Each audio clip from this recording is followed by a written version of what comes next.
Hello यूट्यूबकर, आजीच्या गोष्टीच्या चॅनलवर तुमचे सहस्र स्वागत असो. नवरात्र आहे की नाही?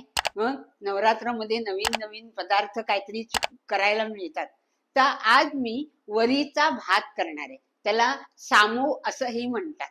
तर तर असा हा भात साधा, सरळ आणि सोपा, अगदी अगदी सुटसुटीत हे आहे, रीत आहे. तर ती तुम्हाला मी दाखवते. चला, काय काय घ्यायचंय चला तर किचन मध्ये. वरीचा भात म्हणजे वरी आलं. तर वरी घेतलेली आहे, पण ही वरी स्वच्छ धुवून सुकवून ती थोडीशी तुपामध्ये परतवून घेतलेली आहे. म्हणजे भात फुलतो तो, म्हणून ती जरा जास्त आधी फुलवून घ्यायची. नंतर उकडलेला बटाटा घ्यायचा. नंतर त्याला फोडणीला ओली मिरची, जिरं आणि त्याला टाकण्यासाठी दाण्याचा कूट आणि फोडणीला तूप आणि वरून खोबरं आणि कोथिंबीर. तुम्ही जर कोथिंबीर खात नसाल तर नाही टाकली तरी चालेल. आणि या सर्वाला लागणारं मीठ. हे बघा, भांड गरम करत ठेवले. तूप घालूया.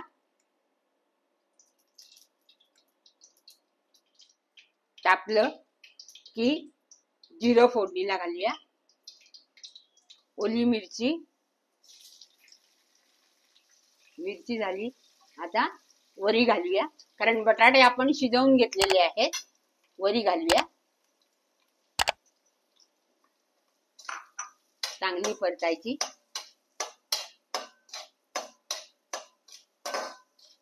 त्यातच उकडलेला बटाटा टाकायचा.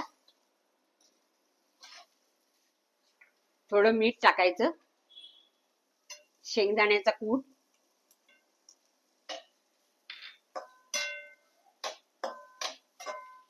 पाणी उकळलेलं आहे.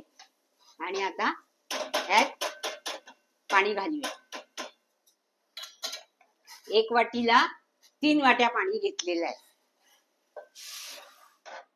त्याच्यावर झाकण ठेवूया.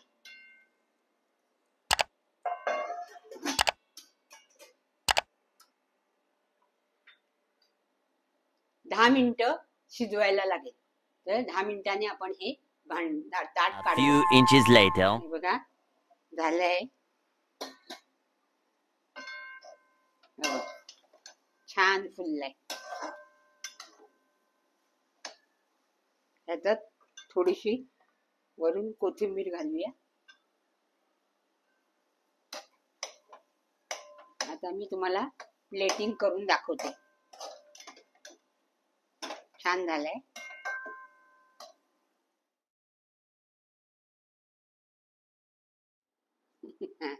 वरीचा भात पाहिलात ना व्हिडिओ? पहिल्यापासून पाहिलात ना? अगदी साधा आणि सोपा आहे. घरी करून बघा.